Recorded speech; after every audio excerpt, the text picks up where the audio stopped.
Hello and welcome back to another episode of Speak Life with Victoria Garris. I'm your host, Victoria, and I am so excited for this episode. Happy New Year. It is 2026. We all made it through another year.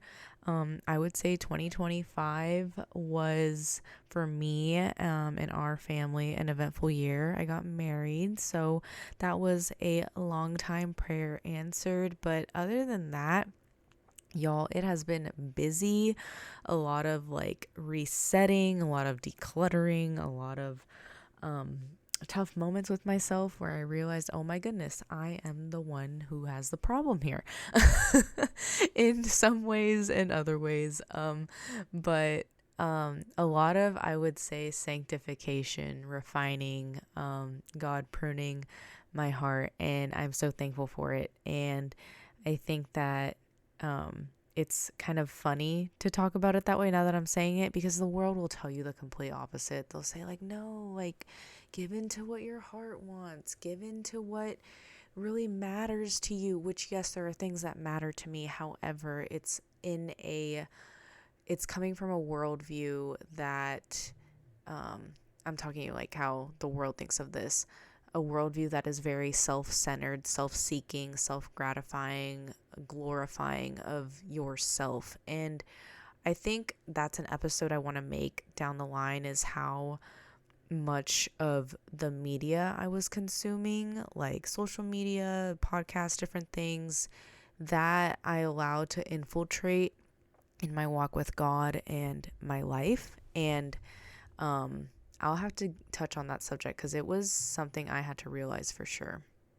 But anyways, so today I want to talk about something that I've been thinking of, that I know has been on a lot of people's minds. I would like to think I came up with this term myself, but I'm pretty sure someone out there has probably coined it. But I want to talk about online fatigue. And what do I even mean by that? Well, I don't know. If you're like me and maybe you grew up with the internet, and I was born in the late 90s, so I'm a 98 baby, and I didn't grow up with AOL and MySpace and all that stuff, but I was very much shaped during my adolescence by the birth of Instagram and YouTube really taking off, and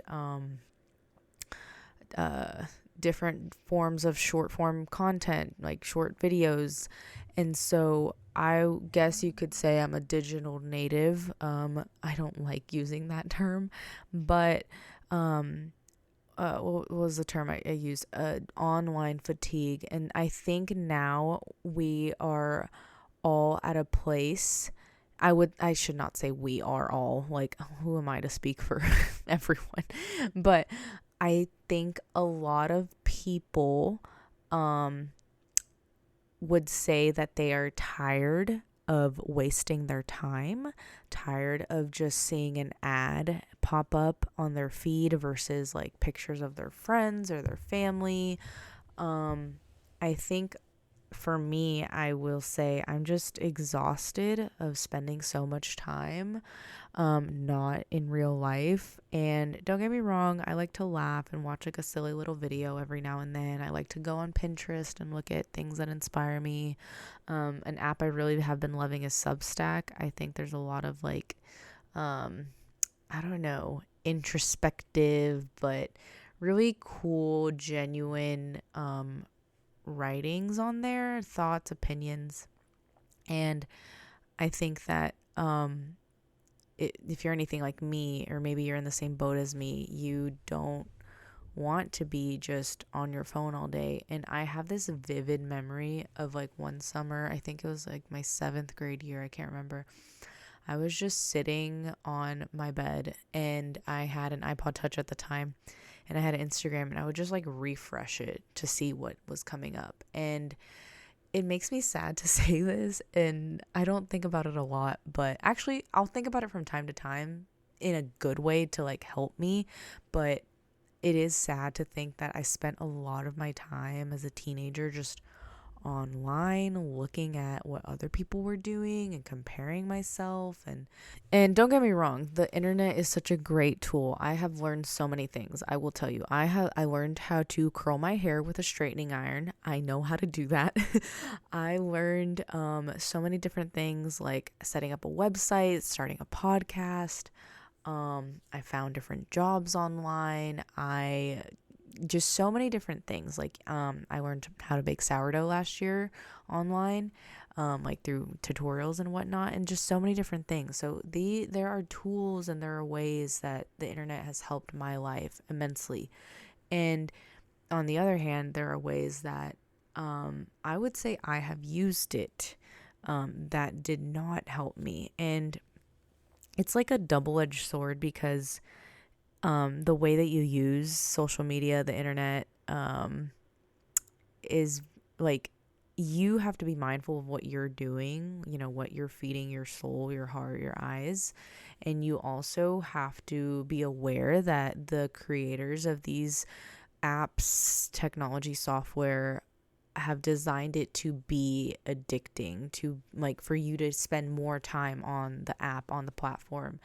And so I know these two things. I know that I can have self-control, and I also know that these people have designed their product to be consumed more and more and more. And it's hard. It is hard, I will say. But all these things I'm going to share with you that I've been implementing, that I've been doing, and that I have also kind of like made progress in. It's not to like for you to compare yourself. You're like, oh, I'm terrible. No, I don't want you to think that. That was another thing too. I had to get over, like, negative self-talk about my mindset on this and everything. But I had to realize that, or I had to come to the place where just being honest with myself and praying and asking the Lord for help and guidance on, I need self-control in this area of my life. I am now 27, which is crazy, which means I'm getting closer to 30, which is cool in my opinion right now. But I think that I want my life to look different in the next 5 years. Like, it is 2026. So yes, I have 3 years until I turn 30, but then also these next 5 years until the end of the decade. And so I've been asking myself, what do I want that to look like? What do I want it, to be, my time to be spent on, my days to look like? And so, I think taking the time to like just step back and realize, oh my gosh, I've wasted a lot of time on here. I have stopped and restarted and quit things. And I just think like I could have taken the time to just be faithful in one thing. And so, which is a big reason why I, really had to get aligned with the podcast. And I don't regret the mistakes that I've made, the trip ups and false starts I've had. I'm thankful that I had the courage to just give that to God and tell him, hey, I have this on my heart. I want to keep going, but I need your help and I don't know what I'm doing. And finally one day he answered my prayer. But obviously the work doesn't stop. Getting sidetracked. But my point with my phone and everything, I have had to make some serious adjustments. There was actually an article I read on Substack. This one girl had posted, I don't remember her name, so this is not my original idea, but she said that she was able to cut down her screen time to about 30 minutes a day, which hopefully I can get to there one day. But she treated her phone like a landline when she was home. So that's something that I've been keeping in mind. And I have a designated drop zone, which means it's somewhere where I specifically put something. I don't like calling it that. I got that from someone else. I'm not original in these terms in any way. But a drop zone for my purse. And so my purse is always in this white basket on the table that like organizes, this little small table that organizes our shoes. And that is where my phone will live for most of the time. It's funny because I'm looking at it right now. I had it up here for a specific reason. But I will have my ringer on. I wear an Apple Watch for, to track my steps and whatnot. So if I'm getting a phone call or a text message that is urgent, I can just, go to where my phone is. And hello, that solves another problem, losing your phone. Oh my goodness. But it's just a way to leave it somewhere, and to not constantly be wanting to go back to it. And, There's other things you can do, like, keeping your charger there as well so that you don't have to be tempted to take it back to your room. And even at night, I leave it on the opposite side of my side of the bed. At a certain time, like around 9:30, I put on the downtime on the phone, on an iPhone, and then I also put it away from me because I don't want to get distracted and sucked into it, and I want to be able to honor the time that it is to calm down and go to bed. And another thing I've also done is I put the screen time widget, which has been a game changer. I really think that once you are aware of how much time you are on your phone and on different apps, it will do something to you. It will convict you. And I have the like rectangle one. So if you go to your phone, if you have an iPhone, I hope Android phones have this, but if not, I hope they add it. But on your iPhone, if you click down, like edit the home screen and add a widget, you can add the screen time widget. And I have the rectangle where it shows me like my total time for the day, but then it breaks down kind of like the top 4 apps that I've been on during the day. That has helped me a lot. And my goal from now, January until May is kind of like my check-in. So it's kind of like a semester long commitment of keeping my screen time below 3 hours, at 3 hours or below 3 hours. And I am not gonna be perfect at this. I'm not trying to be, but I think that that's just a really good mark, because it's when I would be like 4 to 6 hours, sometimes even 7 hours on my phone. I was just thinking about it, and oh my goodness, it was not the best feeling in the world. And I have noticed that slowly but surely, I've been doing this for probably about 2 weeks now, by the way. This is not like something I've done overnight. But I've noticed slowly but surely, I feel less inclined to go to my phone. I desire it less. I kind of pick it up and I think, why do I need this? Unless there's a specific reason that I pick it up, then of course I'm doing that thing. But if not, then I just kind of think to myself, I don't even need this right now. Like, it can go back to its home. So, I hope that helps you. But just having these boundaries, around, phone usage, I think is also really important for us to set a good example for our kids. My daughter has been asking me, why don't I have a phone? This person has a phone at my school, and why don't I have an iPad? This person has an iPad. And thankfully we don't have any iPads in our home at this time of our lives. We haven't had a need for one. And so we have been having to, talk about it. Well, we don't give you a phone because this is why. You don't need it yet. And my husband and I have even talked whenever she does need one, like we wouldn't just give her a smartphone. I think that was something that was very new to our parents.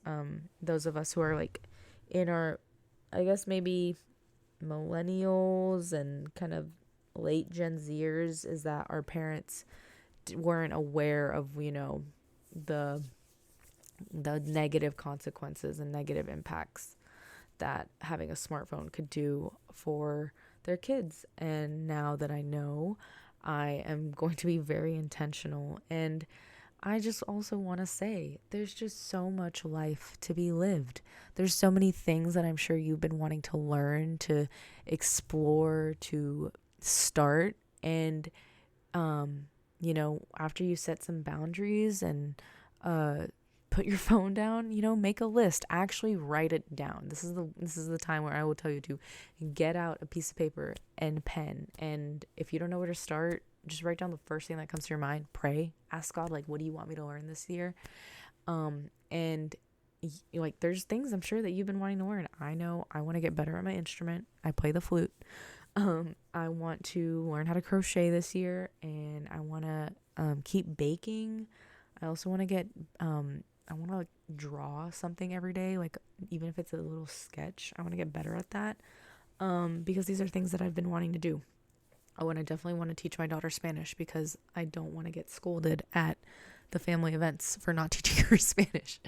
But anyways, so I hope this helps. And a verse that came to my mind was, there's actually two, but the first one is Ephesians 5, 15 through 16. And I'm going to read it to you. It goes like this. Pay careful attention then to how you walk, not as unwise, but as wise, redeeming the time because the days are evil. And that verse will always convict me whenever I'm wasting time. And it helps me to remember that I need to be wise with my time, with my heart, the things that I'm watching, looking at, listening to. These are really important things that we, I think, just sometimes throw caution to the wind and don't realize how it affects us until it kind of gets to like a breaking point or just like it's unsustainable. So there's that. Again, that was Ephesians 5:16 and 1 Thessalonians 4:11. I want to read that to you, but I think I'm going to start with verses 9 through 12. So it's going to be 1 Thessalonians chapter 4 verses 9 through 12. Now about your love for one another, we do not need to write to you, for you yourselves have been taught by God to love each other. And in fact, you do love all of God's family throughout Macedonia. Yet we urge you, brothers and sisters, to do so more and more, and to make it your ambition to lead a quiet life. You should mind your own business and work with your hands, just as we told you, so that your daily life may win the respect of outsiders and so that you will not be dependent on anybody. And so I'd have to look, deeper into what the context was for the dependent part. But I will say that verse 11 is what really stands out to me and verse 11 and the first half of 12, where it says, and to make it your ambition to lead a quiet life, you should mind your own business and work with your hands, just as we told you, so that your daily life may win the respect of outsiders. And I think that that's just something a lot of people don't do. And I may get on a little bit of a soapbox sesh right here, but just I see so many people posting so many things about their lives, like everything, which is their prerogative. They can do that. They can do that all they want. And that's another reason. Oh, that's another thing I'm doing this year. I'm staying on Facebook. I posted like one Happy New Year post and that was it. And I told myself, I don't want to be on this app for the rest of the year. It's just my own personal goal. I'm not imposing that on anyone. But I think that we spend so much time looking at other people's lives and then it slowly starts to seep into our mind like, oh, we should be doing this. Maybe we should be doing that. Why doesn't my life look like that? And so minding your own business, just like paying attention to what's right in front of you, what is, the work that's at your hands. And that I think is very honorable and admirable, when people just kind of are focused on themselves, not in a selfish way, but more so in a way that is like, I take care of business. I take care of business in my house. Take care of business with my family, my job, my health, and it's not in a way that's trying to be better than everyone. It's more so of the heart posture of, I want to be a good steward. And what a privilege it is to live this life. One day I will stand before God and give an account to what I did on this earth. And I want to make sure that I did what I could, as best as I could. And that includes resting well. I think a lot of us think that resting is laying on the bed, for like 20 minutes with your phone. And that's actually not resting. Your mind is still, active and doing things. So I hope this episode encourages you. I know maybe I vented a little bit towards the end, but thanks for taking the time to listen. If this encouraged you, please make sure to share and leave a comment or review. And I hope to see you in the next episode. Bye-bye.